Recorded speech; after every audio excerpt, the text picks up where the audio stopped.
एक अरसा से सामीन मुकर्रम ये देखा जा रहा है कि मुतरफ़िज़ा अक़ायद अहले सुन्नत व जमात पर हमला करते हैं, हुज़ूर अलैहिस्सलातु वस्सलाम के सहाबा की शान में गुस्ताखियाँ करते हैं, और जिस वक़्त अहले हक़ इनका रद्द करते हैं, इनकी तरदीद होती है और अवाम अहले सुन्नत इनसे बेज़ारी का इज़हार करते हैं, तो ये एक फ़र्ज़ी किस्म की तौबा करते हैं और फ़र्ज़ी किस्म का रुजू करते हैं।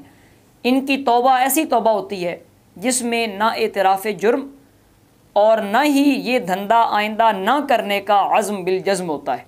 आप इस मामला में मुफ्ती हनीफ़ कुरैशी साहब को देख लें कि जिस वक़्त अहले हक़ उनका रद्द करते हैं तो जवाब में जिस वक़्त वो अपना क्लिप रिकॉर्ड करवाते हैं तो अक्सर ये बात कहेंगे, जी मेरे क्लिप को काटा गया है, सियाक़ व सबाक़ से हट कर मेरी गुफ्तगू का गलत मतलब लिया गया, मैंने तो ये कहा ही नहीं था। और अभी चंद रोज़ पहले नजम अली राफ़ज़ी ख़तीब ने जो अपनी वजाहत पेश की, उसमें वो साफ़ कह रहा है कि सबक़त लिसानी में चंद जुमले मुझसे निकल गए। हालांकि उसकी तकारीर आप सुने, उसमें वो तो उलमा को चैलेंज कर रहा होता है कि मैं ये बात करने लगा हूँ, है कोई इस मेरी दलील को तोड़े। तो अपनी अपनी तकारीर में ये उलमा को चैलेंज करते हैं और ख़ूब डटाई के साथ अक़ायद अहले सुन्नत व जमात पर हमला करते हैं, और जिस वक़्त तौबा और रुजू की बारी आती है तो कहते हैं हमारे क्लिप्स को काटा गया है, सियाक़ व सबाक़ को मद्देनज़र नहीं रखा गया और सबक़त लिसानी हुई हमसे। तो अव्वलन इनकी तौबा ऐसी है कि जिसमें शरायत तौबा का लिहाज नहीं रखा जाता। सानियन अला सबील फ़र्द व तस्लीम, हम मान लेते हैं कि इनकी तौबा दुरुस्त हुई, शरायत का लिहाज रखा गया, लेकिन ये बात कहाँ से आ गई कि बदअक़ीदा शख्स जैसे ही तौबा करे उसकी तौबा को फ़ौरन कबूल कर लिया जाए। इस्लामी लिटरेचर तो इस बात की इजाज़त नहीं देता, शरीयत इस बात की इजाज़त नहीं देती।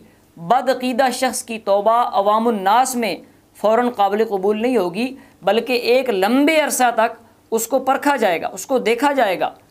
और सालिसन ये बात भी काबिल तवज्जो है कि ये बदअक़ीदा अफराद मुतरफ़िज़ा जिस वक़्त तौबा करते हैं, इनकी तौबा भी अवामुन्नास में कबूल हो गई, लेकिन ये सर्टिफ़िकेट अब इनको किसने दे दिया कि ये अब दूसरे ही दिन अवामुन्नास में तकरीर करने के भी अहल हो गए, दोबारा ये मसनद वाज़ व इरशाद पर बैठने के लायक भी बन गए।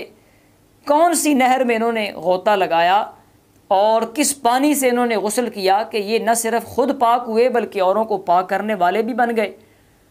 तो ये तमाम बातें काबिल तवज्जो हैं, इनकी तरफ तवज्जो करनी चाहिए। इन तमाम सवालात का जवाब जानने के लिए हमें सैयदना उमर फ़ारूक रज़ी अल्लाह ताला अन्हु की बारगाह में हाज़िर होना पड़ेगा।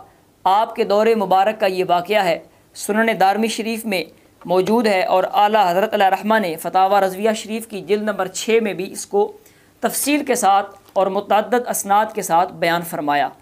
वाक़या कुछ यूँ है कि एक बिदअती शख्स था जिसका नाम था सबीग़ बिन इस्ल। इसका काम क्या था?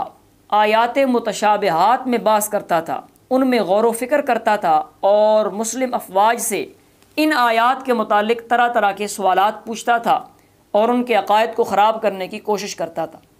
सैयदना अमर बिन अल-आस रज़ी अल्लाह ताला अन्हु ने इस शख्स की ये हालत सैयदना उमर फ़ारूक रज़ी अल्लाह ताला अन्हु की बारगाह में लिख भेजी कि ये शख्स बदअक़ीदा है और ये इसका हाल है। सैयदना उमर फ़ारूक रज़ी अल्लाह ताला अन्हु ने इस शख्स को बुलाया और सिर्फ़ इसे ही नहीं बुलाया बल्कि आपने इसको दवाई देने के लिए इसकी दवाई भी मंगवा ली। चुनाचे सुनन दारमी में ये अल्फाज मौजूद हैं, फ़अरसला उमर इला रताइब मिन जरीद, खजूर की तर टहनियाँ आपने मंगवा ली और बुला के इस शख्स की खूब मुरम्मत की, फेंटी लगाई इसको, हत्ता के लहूलुहान कर दिया, खून बहने लगा और आपने इसको कैद खाने में कैद कर दिया। जिस वक़्त ज़ख़म ठीक हो गए दोबारा इसको बुलाया और दोबारा उसी तरह इसकी पिटाई की, खूब इसको फेंटी लगाई। जिस वक़्त खून बहने लगा, लहूलुहान हो गया, दोबारा आपने इसको कैद कर दिया। फिर तीसरी मरतबा जिस वक़्त ज़ख़म ठीक हो गए फिर बुलाया, फिर तीसरी बार आपने खूब इसकी मुरम्मत की। अब वो शख्स क्या कहता है? फ़क़ाला सबीग़ुन इन कुंता तुरीदु क़त्ली फ़क़्तुलनी क़त्लन जमीला, है अमीरुल मोमिनीन अगर मुझे मारना चाहते हैं तो अच्छे तरीके से मार डालें। व इन कुंता तुरीदु अन तुदावियनी फ़क़द वल्लाहि बरातु, अगर मेरा इलाज करना चाहते हैं तो अब मैं ठीक हो चुका हूँ। तो फ़ारूकी अदालत हो, हज़रत सैयदना उमर फ़ारूक रज़ी अल्लाह ताला अन्हु की वैक्सीन लगे तो कौन सा मर्ज़ है जो बाकी रह जाएगा। آج میں کہتا ہوں یہ مترفزہ اور پنڈی والا طبقہ کہ جن کا معمول ہے مشاجرات صحابہ کو چھیڑنا، اور ایسی بدبختی ہے ان کی، ہر کتاب ان کے وہ مطالعہ میں ہے کہ جس میں حضور علیہ الصلوۃ والسلام کے صحابہ پر کسی گھٹیا راوی نے کوئی گھٹیا بات کی ہے، پورا انہوں نے ایک ریکارڈ رکھا ہوا ہے، ہر وہ حوالہ اور ہر وہ بات ان کے ذہن میں ہے معاذ اللہ جس میں حضور علیہ الصلوۃ والسلام کے صحابہ پر طعن کیا گیا ہے۔ ان خبیثوں کو مسلمہ قواعد نہیں نظر آئیں گے، اصحابی کلہم عدول، ان کو حضور علیہ الصلوۃ والسلام کی حدیث شریف نہیں نظر آئے گی اذا ذکر اصحابی فامسکوا، کہ جب میرے صحابہ کا ذکر مبارک شروع ہو تو اپنی زبان تان دراز کو بند رکھا کرو۔ ان بدبختوں کا بڑا محبوب مشغلہ بن چکا ہے حضور علیہ الصلوۃ والسلام کے صحابہ کرام رضوان اللہ تعالی علیہم اجمعین پر طعن کرنا۔ تو بالکل ان کا علاج وہی ہے جو سیدنا عمر فاروق رضی اللہ تعالیٰ عنہ نے صبیغ بن عسر کا کیا تھا۔ یہ کیا کہتا ہے کہ اگر میرا علاج کرنا چاہتے ہیں تو میں ٹھیک ہو چکا ہوں، تو کیا حضرت عمر فاروق نے 3 بار اس کو سزا دینے کے بعد کیا اس کی توبہ قبول کر لی؟ کیا آپ نے لوگوں کو اجازت دے دی کہ لوگ اس کے ساتھ معاملات کریں؟ نانا۔ فتاوی رضویہ شریف کی جلد نمبر 6 میں یہ بات موجود ہے۔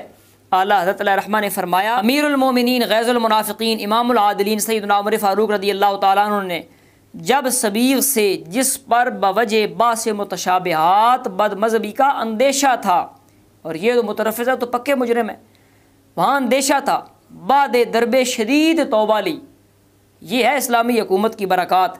ابو موسیٰ اشعری رضی اللہ تعالیٰ عنہ کو فرمان بھیجا کہ مسلمان اس کے پاس نہ بیٹھیں، اس کے ساتھ خرید و فروخت نہ کریں، بیمار پڑے تو اس کی عیادت کو نہ جائیں، مر جائے تو اس کے جنازے پر حاضر نہ ہوں۔ عوام اہل سنت بیداری کا مظاہرہ کریں کہ بدعقیدہ جس وقت توبہ کرتا ہے تو اس کی توبہ کو فوراً قبول نہیں کیا جاتا۔ کیا ہو گیا عوام اہل سنت کو؟ ایک طرف ان کی گستاخیوں کا ایک پورا ریکارڈ ہے اور ہر ہفتے بعد یہ گستاخی کرتے ہیں، دوسرے دن یہ توبہ اور رجوع کا کلپ ریکارڈ کروا کے، اور تیسرے دن یہ عوام اہل سنت کو دوبارہ خطاب کرنے بیٹھ جاتے ہیں۔ تو یہ ہے وہ علاج جو سیدنا عمر فاروق رضی اللہ تعالیٰ عنہ نے بدعقیدہ شخص کا کیا۔ 3 مرتبہ شدید قسم کی سزا دی اور وہ توبہ کر چکا ہے، اور پھر آپ یہ لکھ کر بھیج رہے ہیں کہ کوئی شخص اس کے پاس نہ بیٹھے، اور کوئی شخص یہ اگر بیمار پڑ جائے تو اس کی عادت کو نہ جائے، اگر مر جائے تو کوئی شخص اس کا جنازہ نہ پڑھے۔